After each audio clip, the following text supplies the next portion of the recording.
Komagis დღევანდელ ეპიზოდში გაგიზიარებთ, როგორ ჩავედით ბრუკლინიდან MetLife სტადიონამდე ნიუ-ჯერსიში. ნახეთ არგენტინელი და კანადელი გულშემატკივრების ემოციები. დავესწარით კოპა ამერიკის ნახევარფინალს და გავიაზრეთ, თუ რატომ აღარ იქნება ფეხბურთი ისეთი აღარასოდეს, როგორიც ლევანდელი ევროპის ჩემპიონატის დაწყებამდე იყო.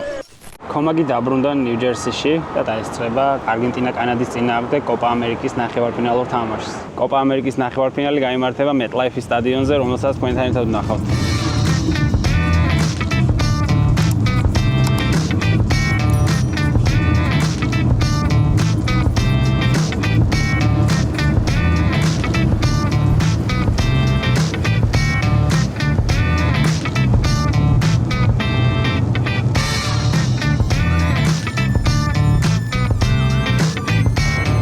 ჩვენს მოვედით MetLife სტადიონზე, რომელიც 2010 წელს გაიხსნა ამერიკული ფეხბურთის New York Giants-ის თამაშით. სტადიონი არის ორი დაუძინებელი მტრის საშინაო მოედანი New York Giants-ის და New York Jets-ის, რომლებიც თანამფლობელები არიან ამ სტადიონის და ესეც კიდე ერთგვარი ნიშანია, თუ რაოდენ მაგარი რაღაცა შეიძლება გააკეთოს დაუძინებელმა მტრებმაც იმ შემთხვევაში, თუ საერთო იდეისთვის გაერთიანდებიან. 2010 წელს, როდესაც ეს სტადიონი აშენდა, მასზე დაიხარჯა დაახლოებით 1,6 მილიარდი, რომელიც იმ დროისთვის მსოფლიოში ყველაზე ძვირად ღირებულ სტადიონს წარმოადგენდა. ხშირად აქ კონცერტები იმართება, მე პირადად, ჩემი პირველი ისტორია MetLife სტადიონთან არის, რომ ამერიკაში როცა ჩამოვფრინდი 2016 წლის 16 ივლისს, 17 ივლისს ეხლანელმა ჩემმა მეუღლემ და მაშინდელმა ახალმა ნაცნობმა ვიკამ დამპატიჟა კონცერტზე და ეს იყო Coldplay-ის კონცერტი MetLife სტადიონზე. შესაბამისად MetLife-ზე ისე ვიყავი ნამყოფი, ბევრი სხვა კი არა თითქმის არაფერი არ მქონდა ამერიკაში ნანახი, ამიტომ აქ როგორც სახში ისე ვგრძნობ თავს. ამ სტადიონზე უნდა გაიმართოს 2026 წლის მსოფლიო ჩემპიონატის ფინალი. ეს სტადიონი იტევს დაახლოებით 82,000 ადამიანს. ალბათ ამას კარგი ადგილი არ არსებობს მსოფლიო ჩემპიონატის ფინალში, საკუთარ გულშემატკივრო და ნახოთ. ველოდებით საქართველოს ნაკრებს ამ სტადიონზე 2026-ში.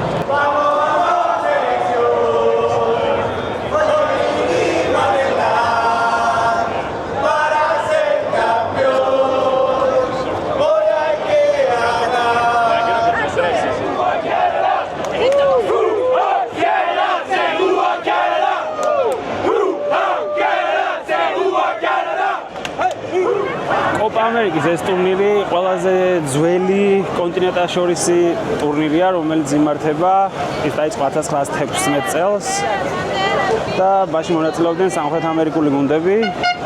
დროთა განმავლობაში მათ დაიმატეს სხვადასხვა კონტინენტის გუნდები და მათ შორის ჩრდილოეთ ამერიკისიც. კანადა არის პირველად მონაწილეობს, დებიუტანტია დღევანდელ ტურნირში. არგენტინელები თავისი ხატით არიან მოსულები. რადგან მასზე ღმერთები ყავთ გამოსახული.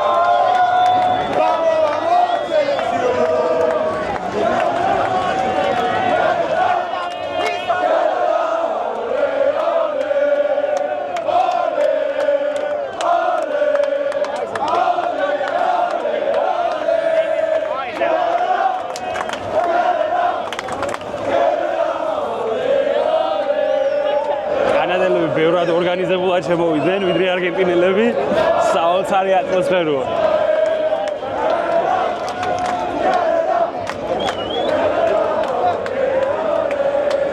How about you? What's your expectation? Oh, this is a great atmosphere. Did you see all those Canadians marching in? I did. Wasn't it amazing? It was amazing.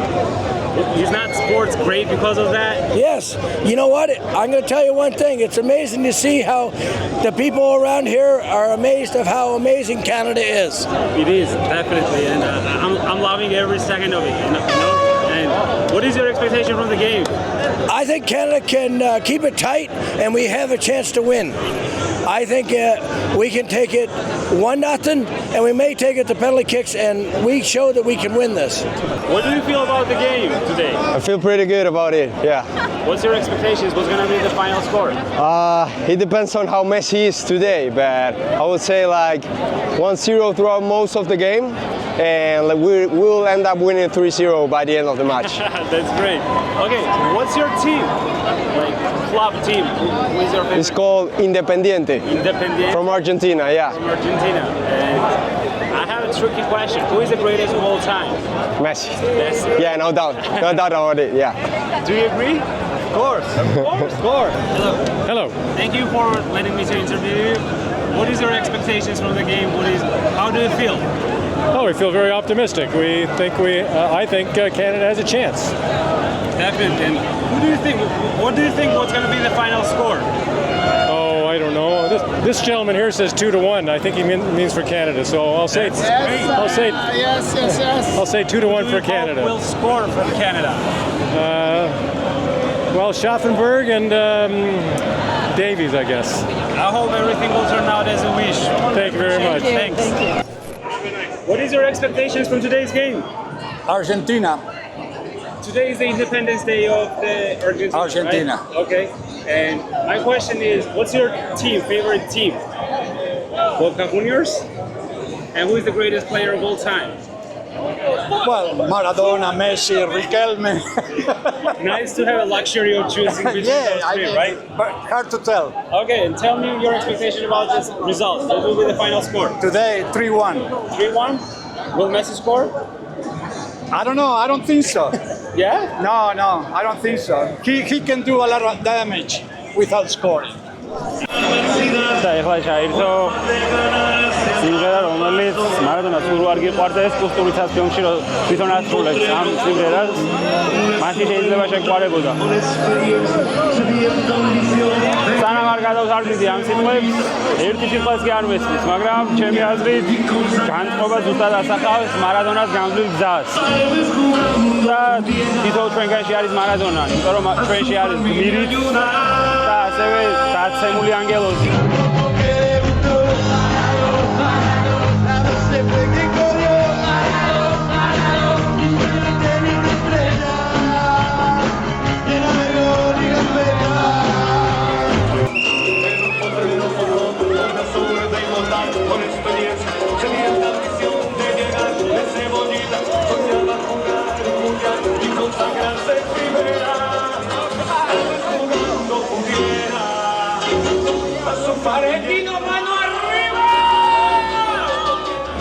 ამადგილთან ფოტოს გადაღების რიგი მინდა გაჩვენოთ. ნახევა რიგია ამ ადგილთან ფოტო რო გადაიღო.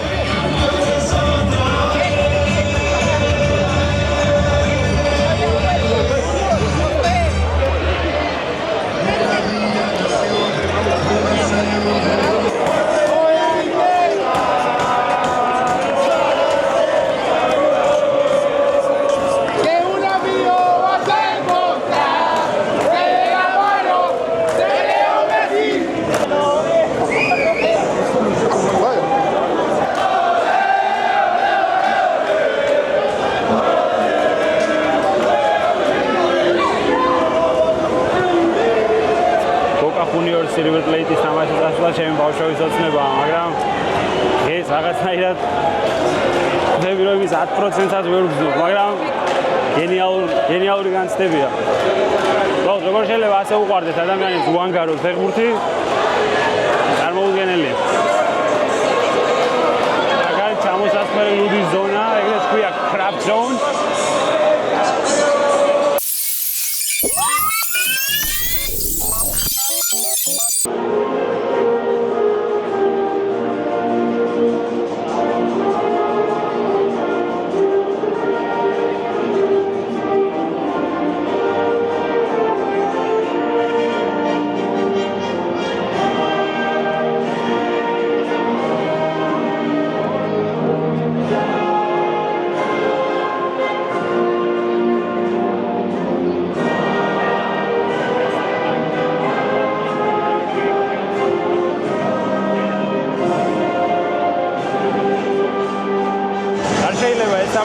არგენტინას გასვლა ჩაითვალოს, იმიტომ რომ კითელმა ისურვებს ძალიან იშვიათად შეხვდება.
14 გამარჯვებულია 2021-ში მოიპოვეს. შესაძლოა მესის მე-7 კოპა ამერიკაა და პირველი ჩემპიონობა მოიპოვა 2021 წელს და წელს აქვს შანსი რომ მეორეჯერ გახდეს. ამხოლოდ კოპა ამერიკა 2022 წელს მსოფლიო ჩემპიონობაც მოიპოვა ამ გუნდმა სკალონის ხელში და ისტორიული რანი აქვს, ესე რომ ვთქვათ, ისტორიული ეტაპია, როდესაც კოპა ამერიკა მოიგეს, რომელიც 1993 წლის მერე არ ქონდათ მოგებული და ასე მოიგეს მსოფლიო ჩემპიონატი 2 წლის წინ, რომელიც 1986 წლის მერე არ ქონდათ მოგებული, ამიტომ არგენტინაში ფეხბურთის მინიჭებული სიხარული დაბრუნდა. აი ხა მესი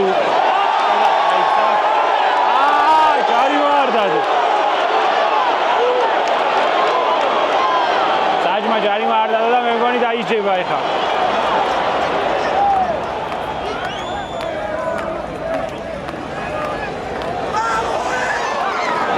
მალე 29 წელს ხვევი და 28 წელია სპორტის უდიდეს სიამოვნებას ვიღებ.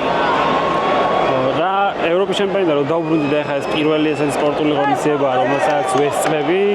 მას შემდეგ რაც პორტუგალია საქართველოს დავესწარი და ესე მგონია რომ როგორ შეიძლება რომელიმე გუნდს შემატკივროს საერთოდ ან რაიმე ემოციური ბმა მქონდეს, შეიძლება რაღაც დონეზე, მაგრამ არ ედრება ერთმანეთს საკუთარი გუნდის და საკუთარი ქვეყნის ნაკრების სიყვარული და გვერდში დგომა და ემოციები.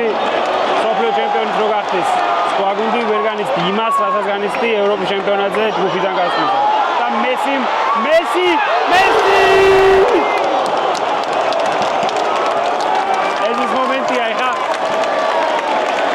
და მესი წუთის ბოლოს რომ მარჯვენა ფეხით დაარტყა და აცილა.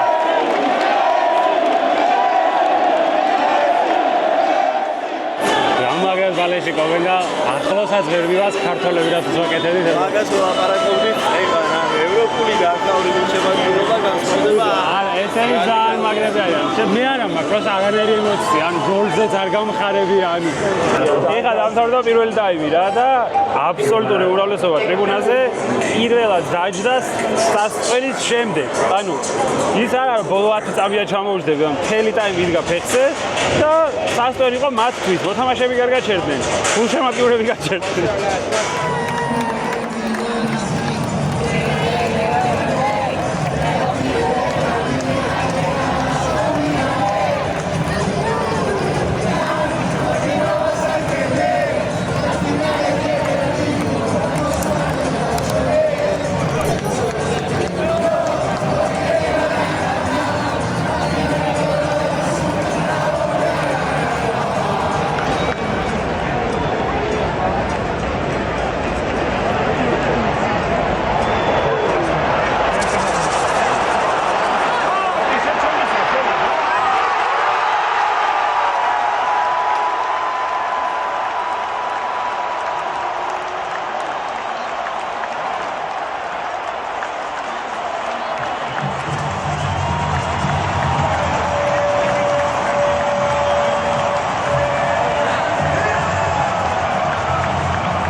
არგენტინა 2-0 იგებს. მესიმ გოლი შეაგდო.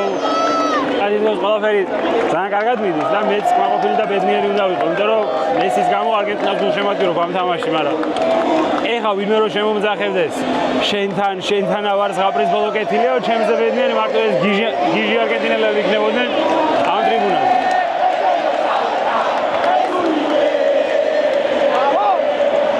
არ ვიცი ვის რამდენად ჯერად შეთქმულებების თეორიების ან დამთხოვების, მაგრამ მე მაგალითად დამთხოვა არ მგონია ის, რომ შარშან მესი გადმოვიდა ამერიკაში, მაშინ როდესაც 2026 წელს მსოფლიო ჩემპიონატი უნდა გაიმართოს ამერიკაში და ამერიკაში ყველას მოგეხსენებათ, რომ ფეხბურთი ისეთი პოპულარული არასდროს იყო, როგორც დანარჩენ მსოფლიოში.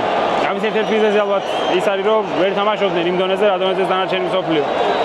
მაგრამ ამერიკელებისგან ბევრი სხვადასხვა მიზეზი გამიგია, რატომ არ მოსწონდათ ფეხბურთის თამაშის ყურება, იმიტომ რომ ამერიკას აქვს 4 ძირითადი სპორტი, რომელიცაა ჰოკეი, კალათბურთი, ამერიკული ფეხბურთი და ბეისბოლი. ძალიან იშვიათია რომ ჰოკეიში 0-0 დამთავრდეს სამივე ტაიმი. დანარჩენი ყველა არის ასე ვთქვათ უხუხულიანი. ძალიან იშვიათია. ანუ წარმოუდგენლის კი არის რომ ამერიკულ მთავარ სპორტებში უგოლო ფრე დაფიქსირდეს, ან 0-0 დაფიქსირდეს. იშვიათად შესაძლებელია მოხდეს ჰოკეიში. თუ ეს ერთ-ერთი მიზეზია, რომ თითქოს არასანახაობრივია, არავის არ უნდა 90 წუთისადმი წავიდეს 0-0 საყურებლა. კიდევ ერთი რაც მომისმენი არის ის, რომ შესვენებები არ არის. ყველა სპორტში არის შესვენებები, ტაიმაუტები გალათბურთში. სადაც რეკლამის საშუალება ეძლევათ ტელევიზიებს რა და შესაბამისად უფრო მიმზიდველი სპორტებია ამერიკული სპორტები სატელევიზიო რეკლამებისთვის ვიდრე ფეხბურთი, იმიტომ რომ 45 წუთის განმავლობაში წყვეტა არ გაქვს. და ერთ-ერთი ყველაზე საინტერესო ვერსია რაც მომისმენია კიდე არის, რომ 4-ვე სპორტი არის ხელის და თვალის კოორდინაცია. ჰოკეიც, ამერიკული ფეხბურთიც, კალათბურთიც და ბეისბოლიც. და ფეხბურთი არის ფეხის და თვალის კომბინაცია. მე ვერ გეტყვით რომელია რეალური მიზეზი. მე ჩემი აზრით თუ გაინტერესებთ, იმიტომ რომ ფეხბურთს ვერ თამაშობენ. ვერ თამაშობდნენ და ეხლა ვერ თამაშობენ კარგად. დანარჩენი ალბათ ინდივიდუალურია, მაგრამ ის ფაქტი რომ ამერიკაში ტარდება მსოფლიო ჩემპიონატი მოწმობს იმაზე, რომ პოპულარობაც იზრდება. ერთ-ერთი მიზეზი ამის არის ტედ ლასოც. არ ვიცი გაქვთ თუ არა ნანახი, საოცარი სერიალია. თუ მოგეცემა ჩანსი, ტედ ლასოს აუცილებლად უნდა უყუროთ ფეხბურთის მოყვარულებმა. ძალიან დიდი სიამოვნება გელით წინ. Que el domingo cueste lo que cueste. El domingo tenemos que ganar. Ponga huevo, huevo de frente. Ponga huevo, huevo sin piedad. Que el domingo cueste lo que cueste. El domingo se gana. En el cielo no podemos ver. Cielo y con la tota. Alentándolo a Lionel. Así მიხედავთ იმისა, რომ ერთი სიტყვას არ მესმის, რასაც მოგენ, გარდა გვარებისა და ეს გვარებიც მესი და მარადონაა. შეუძლებელია ვერ გაიაზრო, რომ ადონის ემოციებზე აქვს საუბარი. აი უბრალოდ ნახე.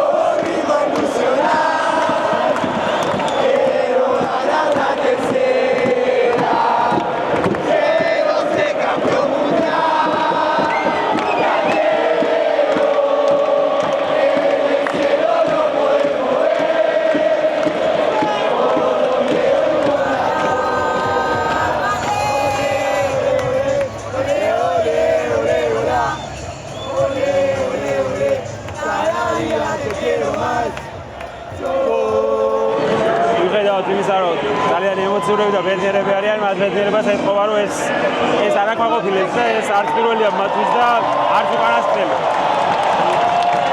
ეს განცდა არ მშორდება, რომ პარალელი მაინც მიდის საქართველოს ნაკრების გულშემატკივრებთან გერმანიაში და არ ვიცი, ალბათ სპორტი და ფეხბურთი იგივე აღარადროს იქნება ჩემთვის გერმანიის შემდეგ და განსაკუთრებით გელზერკიხელში საქართველოს ნაკრების გამარჯვების შემდეგ პორტუგალიასთან.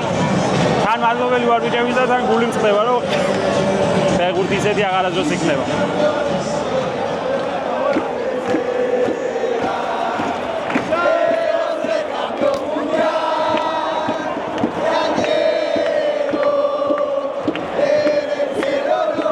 რაღაცა აკლია ფეხბურთს, მაშინ როცა შენი ნაკრები არ თამაშობს, ეს განცდა არასდროს არ მქონია ჩემს ცხოვრებაში. ჯერ ორგანიზმისთვის უცხოა, არც კი გამიაზრებია ბოლომდე რაც ნიშნავს, რომ საერთო ფეხებზე მყიდია სხვა ნაკრებების და სხვა გუნდების შედეგები. მადლობა ბიჭებს.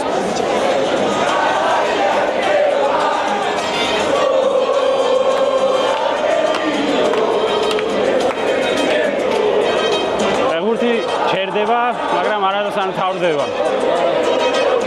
იმედია ისიამოვნეთ კომაგის დღევანდელი ეპიზოდით. არ დაგავიწყდით არხის გამოწერა და ვიდეოს დალაიქება. მომდევნო ეპიზოდი იქნება ამერიკის ქალთა საფეხბურთო ნაკრების თამაშიდან მექსიკის წინააღმდეგ.